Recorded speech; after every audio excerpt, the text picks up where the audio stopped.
I have finally upgraded my home network. And what prompted this upgrade? I'm glad you asked. What prompted my upgrade of the network was my daughter having a terrible network in her rented university accommodation. What? Hang on. What? Yes. So Sophie's away at university and she's just started a new year because it's the new academic year, and she's moved into new accommodation with 3 of her friends. And it has all the usual amenities and services, including wireless networking. Right. Now, Sophie's room is the furthest geographically from the wireless access point. Mm-hmm. And she called me up a couple of weeks ago and said, there's a bit of a problem because I'm so far away from the wireless. I don't get a good signal and my phone keeps dropping off the Wi-Fi and I'm burning through my data on my phone. And if I want to work on my laptop, I have to tether to my phone because the laptop can't reach. And I thought, okay, I'm going to have to help her solve this problem remotely. So I got her to go and take a photograph of the wireless access point because that was the easiest thing to do, is just take a photo of it. I'll figure out what it is. I said, take a picture of all 4 sides or all 6 sides of this thing. So she did. And it was like El Cheapo Sky internet thing sat underneath the TV. So you can't really move it because it's like near the telly and all, where the phone line comes in and all that kind of stuff. So I asked on my favorite location for asking for technical support, Mastodon, if anyone knew of a way to, make network go further. And a few people, made the usual suggestion of, you need to upgrade to what they called Unify or something. There's some very expensive equipment you can buy. And I'm not going to do that for her rented house, for her and her friends. Someone recommended TP-Link Deco. Mm-hmm. And I had never heard of this. No, nor have I. Right. Well, I've got a couple of TP-Link devices in the house and I've heard of TP-Link, but I'd never heard of this brand Deco. Apparently it's been around for a while. I went looking on my favorite online store and I found some and I thought, that looks good. But what I should do is make sure it works, and I'll make sure it works at my house. And if it works at my house, I'll have better internet, and then I'll tell her and she can buy the same ones and put them in at her place. So is Deco just a good wireless access point brand, or is there more to it than that? It's like a branding, there are a number of different types of units. Mm-hmm. They pretty much all look like white lady cylinders. And some are indoor, some are slightly ruggedized for going outdoor. There are some tall ones, short ones, some as big as your head. And different models are compatible with different wireless standards and have different number of sockets on them and stuff like that. Right. So I bought a set for myself because my network is pretty ropey here. I've got a decent wireless access point in the bedroom where my cable internet comes in, and then everyone else could just suck it because the rest of the internet around the house is a mishmash of Ethernet over power and a couple of random old access points dotted about, right? Because the one in the downstairs bedroom doesn't reach to the opposite corner of the house. So I thought, I'll buy these Deco things. So I bought a pack of 3. It was £100 for a pack of 3 access points. And I want to tell you, this is just fantastic. It's super easy. You have 3 in a box, 3 power supplies, and 1 Ethernet cable. And you take the first one and you plug it into your internet, however you get your internet. And there's an app for your phone that goes through the setup process, much like you'd set up a lady cylinder, it connects to it. And then you tell what your wireless network is going to be called. And it creates a new wireless network. Then you get the second one out and you put that somewhere else in the house and you just plug it into the wall. And it doesn't have to be plugged into any networks or anything. It's just plugged into the wall for power. You set that one up. It connects to the first one through the power of wireless and then creates a wireless network where it is. And then you get the next one and the next one. And you put as many out as you like. I've got 3 and they're kind of staggered around the house and they all centrally connect to the one that's physically connected to the internet. Although actually the one that's connected to the internet is actually connected to an Ethernet over power thing that then goes to another room and connects to I've got to fix that. It was just the first place I could plug it in was in the lounge where there is a Ethernet over power thing, but it's great. It works. All the clients seamlessly move from one Deco unit to another. If I wanted to add more, I could buy more and put another one somewhere. If I wanted to put one in the garden, for example, I could. There's a ruggedized version, or I could put one down the end of the garden if it's a bit further away. But it does NAT. I've actually got 2 levels of NAT now, because I've got the NAT that the Deco's doing and then the NAT that my, domestic router is doing. I might replace them, but I'm not sure yet. In terms of moving between points, are they each a separately named network and your phone moves between them? Or do they all have the same name and then your phone picks the one which is giving the strongest signal? Because in the past, when I've tried doing a sort of mesh network thing, I found that sometimes my device will hang on to an access point with not such a good signal as I move around rather than dropping it and switching to the nearest one. That's precisely the problem that I had previously, and I do not have this problem with these Deco units. It has one network, so they're all called Popey, and wherever you are in the house, it just connects to the right one and figures out which is the right one to connect to and connects to it. When we recorded Ubuntu podcast, I did a home network upgrade and I looked at the Deco devices. And from what I remember, they create a wireless mesh network, right? So you get this one SSID and they do all sorts of clever things to figure out like what's the fewest number of hops to get to the source point, and they prioritize the traffic and they do all sorts of clever stuff. And Deco is the branding from TP-Link to describe their collection of devices that have this mesh capability, I believe. Yes. The model I've got is S4, which I think are Amazon exclusive ones. They're quite cheap. And they have 2 Ethernet sockets on the back. The one that's near the internet, where the internet comes in, that one's plugged in with a cable. The other 2 have no cables attached to them at all, just the power. Right. But you can attach them to the network if you want to. You don't have to because they've got this whole mesh capability, but you could plug them into the network. You can also plug devices into them as well. So if you've got a desktop computer, right, you could plug a desktop into one of them. They're quite versatile.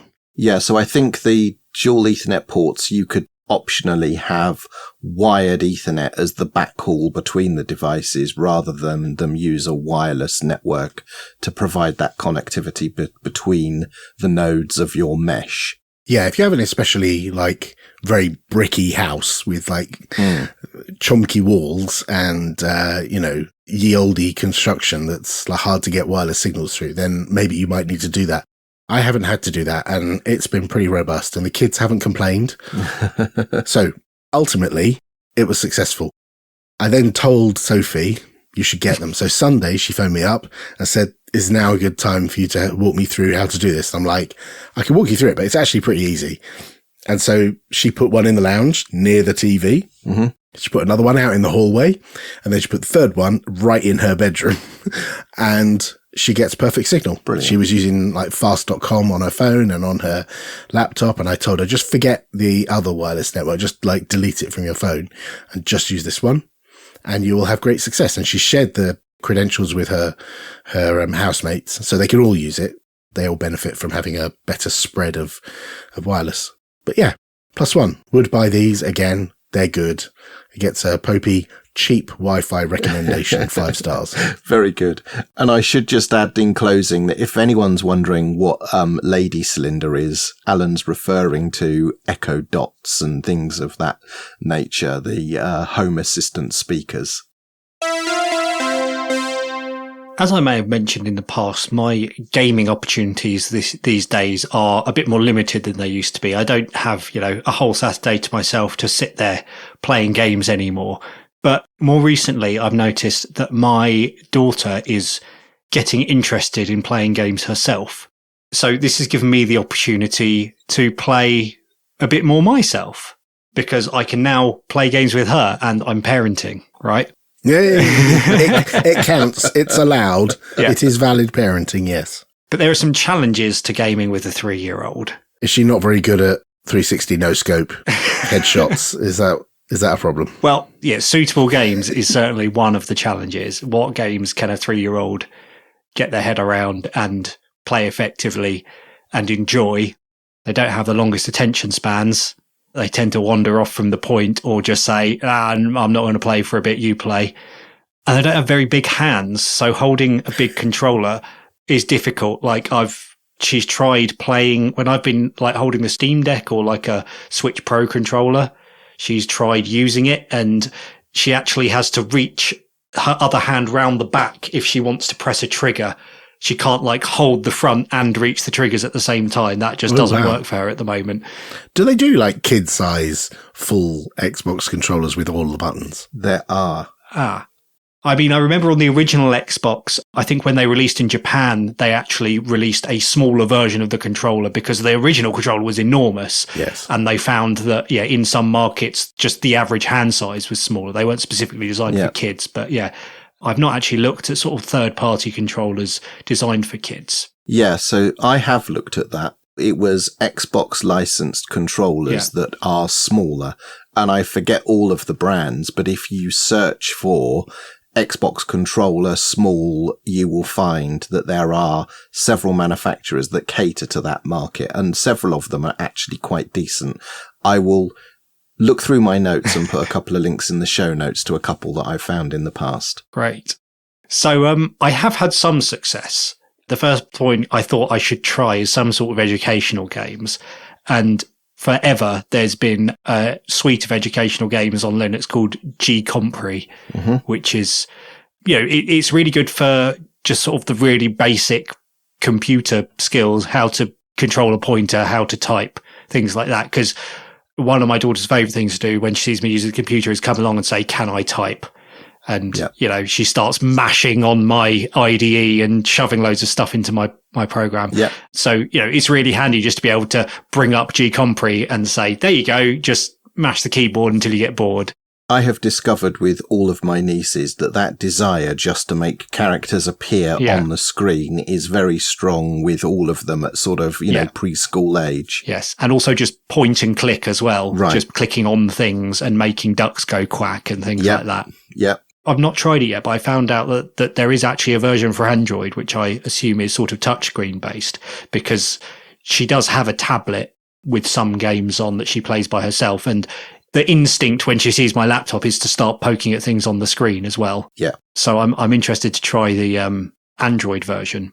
When Sam was tiny, for controllers, when he was too young to really play, the Wii controllers were pretty good because they're like, kid friendly. And we would just not put batteries in his and we would play the game and he would be waving around like playing bowling. Yeah. He would think he's bowling and we would stand behind and just like flick the ball. Yeah. And he thought he was playing the game because he had the low attention span and he would wander off. Yeah. We could carry on playing and he'd disappear with a controller that had no battery in it. I did try things like that a little bit at first, but the illusion didn't last long. Let's put it that way. She quickly figured out that it wasn't working when she was trying to do stuff. Yeah. Speaking of illusions that don't last very long, the period of time where gcompri and sort of the very sort of kindergarten type preschool educational games, they came and went very quickly. They got accustomed to them and bored with them very quickly, and they were looking for a more engaging and challenging experience quite quickly. So I have had some success with actual, fun games as opposed to educational games. And what I cottoned onto was there was a thread on Reddit a little while ago about this idea called Little Buddy Mode, which is something that some games have. And I think Sonic 2 was given as the archetypal example, but it's getting a bit more common these days, whereby the game has a sort of co-op mode, but it's a sort of asymmetrical co-op where you don't both have to do the same thing. And in fact, player 2 can just sit there and do nothing and everything's okay. You can still play the game perfectly well by yourself. But when they want to chip in, they can. They have something to do. And the example that I found was actually on the Nintendo Switch, because the Switch controller, their Joy-Cons, are nice and small and perfect for kids. I mean, it's something that I think Nintendo really thought of when they were designing that was, can a child effectively use these controllers? And you can turn them on their sides and use them with both hands, and they're really good for that. And the game that I came across was Pikmin 4, which came out recently. And Pikmin's a sort of exploration sort of resource management kind of game where you're going around and collecting things and exploring things and doing challenges. But there's a co-op mode whereby the second player has a controller and they get a little target on the screen and they can throw rocks at stuff. So you come across a creature and you've got to fight it and they can help or they can not help and it's fine.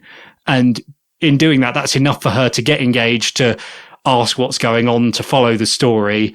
But if she doesn't actually feel like playing, then that's fine as well. And she's got used to what the controller buttons do, that they've got letters on, and the ones with different letters I can say, now you press the one with A on, now you press the one with X on. And she gets, nice. If she wants to recenter the cursor, she presses X and there it is. And then she's got motion controls to move it around. And it's actually really good. We're getting on really well. Nice. Yeah. When I started with the games, like proper games, I actually wound the clock back and used NES emulators and some of the sort of early NES games.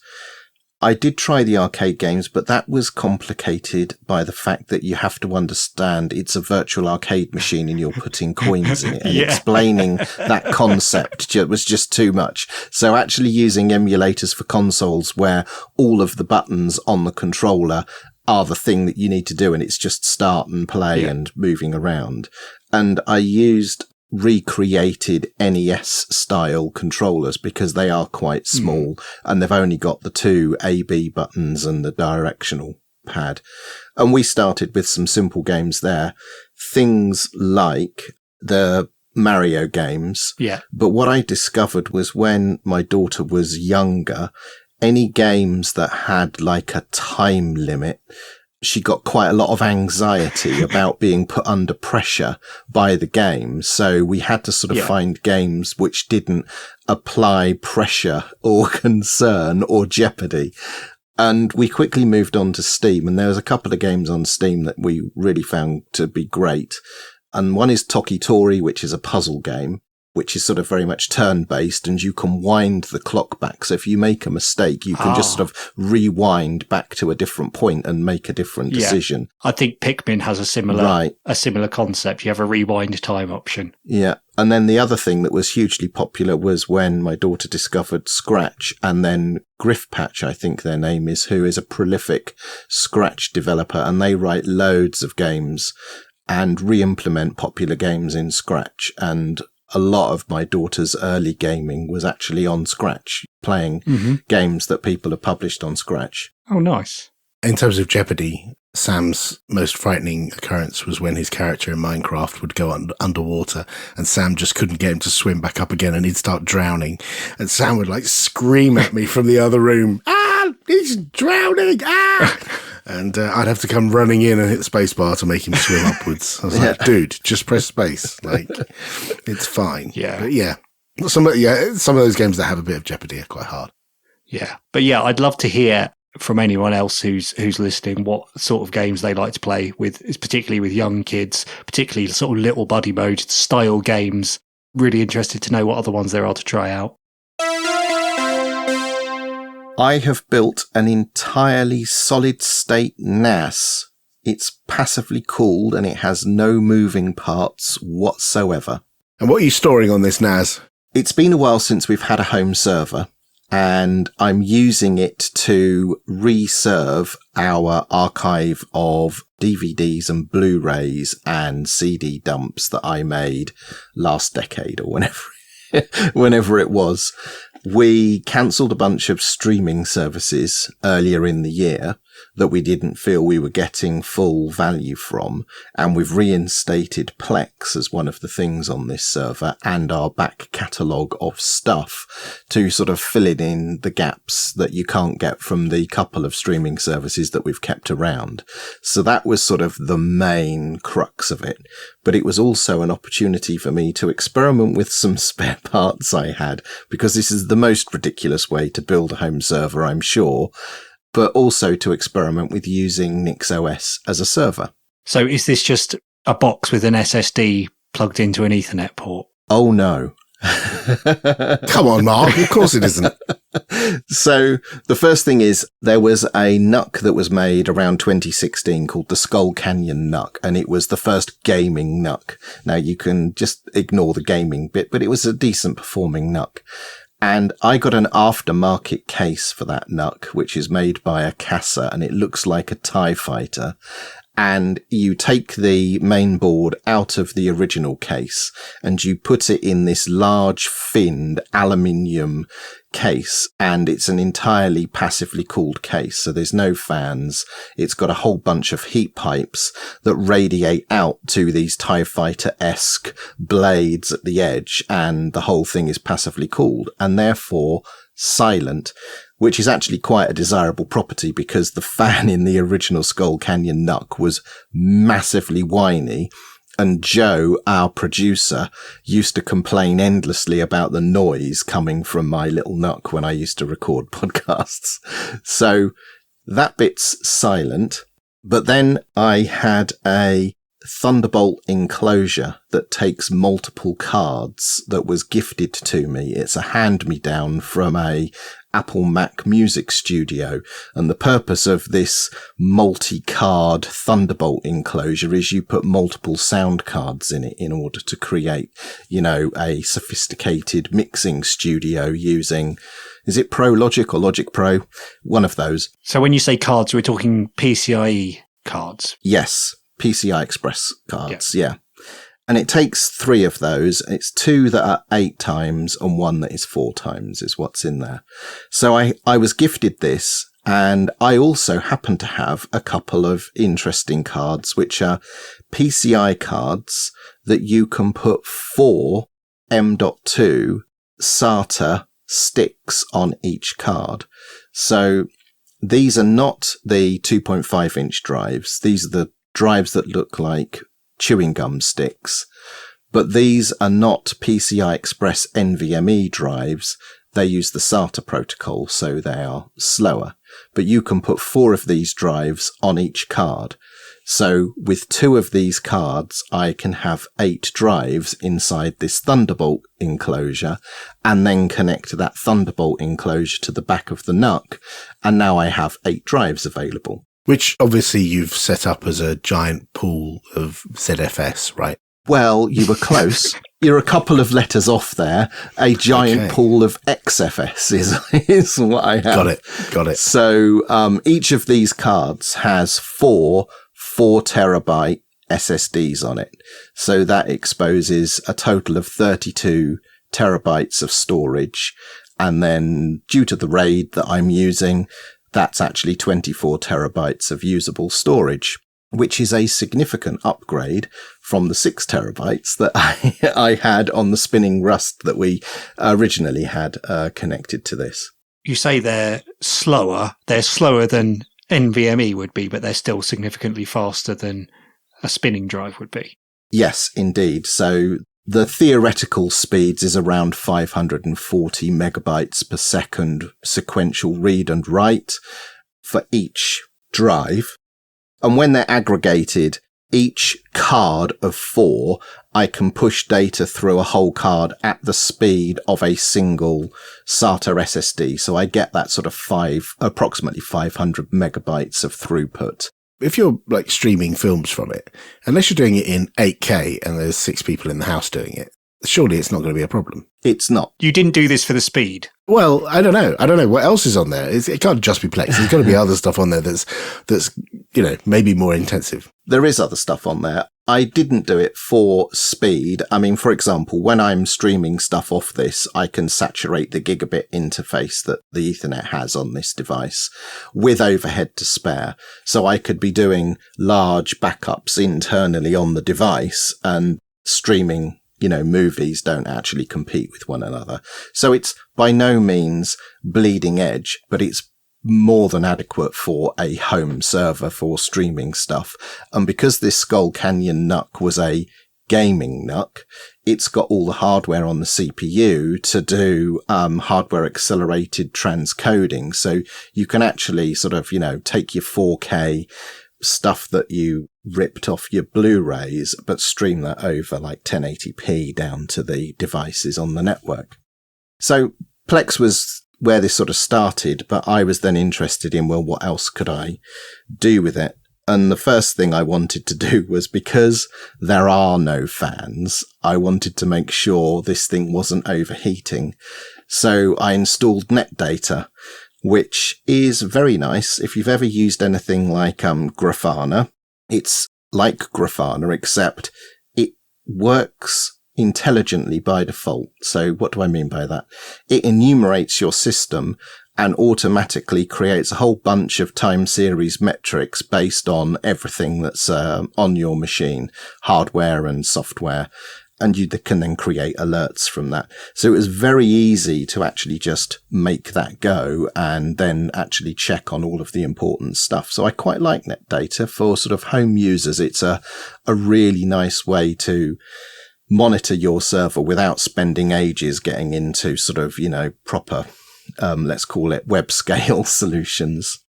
I set up a simple DNS server as well, because I wanted to do that. So I have an ad block enabled DNS server which uses AdGuard behind the scenes. And then I mentioned Plex, and we've also got Tautuli installed as well. What's that? It's sort of analytics and monitoring for Plex. So it keeps a track of what was watched, when, from what devices, by who, and it starts to build profiles of habits, and it gives you an idea of like, well, what's popular and what should we have more of on the home server and stuff like that. But it's just another bit of insight into Plex and how it's used. Nice. And then all the usual bits and pieces. So we've got SyncThing running. So it's another full-time running SyncThing. So the devices, either on the LAN or remotely, are all connected to this. And Dropbox Headless is running there as well to synchronize the things, to provide a backup point for our Dropbox stuff at home. And then Samba, because I want to be able to drop things into the server from time to time without having to SSH in. And it's all working really well. And I think the thing that I've been really impressed with in terms of the NixOS side of things is how quickly you can add these services and get them fully configured and up and running. It's usually just a case of saying this service.name.enabled equals true. And it's rare that you have to do anything more sophisticated than that to bring these services up. And in particular, configuring Samba was delightful by comparison to how I've had to sort of wrangle the smb.conf file in the past, which is often not overridable with, .d style override files. So, package upgrades tend to clatter it. Yeah, I've never found Samba config to be a fun job. Yeah. So now you've got all this storage and it's all silent. Is there anything left you could do to improve it? I mean, is there room for more storage? Is there room to tweak it in any further ways? Yeah, I think what I'm going to do is daisy chain another one of these enclosures and use that as a backup target and run the backup to not spinning Rust, but to another solid state array. So this is Borg, which we talked about in our big backup bonanza. And the other thing I want to do is, because NixOS, I want to experiment with running my own binary cache. So this is effectively like my own proxy and mirror of the software archive or repository that you would get in other distributions. And that will then accelerate my build times and deployment times for my devices. So that's something I want to learn about. There's a really great bit of software called Garage, which when I figured it out will also be featuring in a future episode. So it's really building on this as a platform and a base now. I'd be interested to hear what people do about home servers at home. I know some people still run like microservers and some people use old laptops and stuff. I'm keen to That'd be me. I'm keen to hear from our listeners, and maybe we'll collate some of this stuff and put it in a later feedback episode. Yeah, good idea.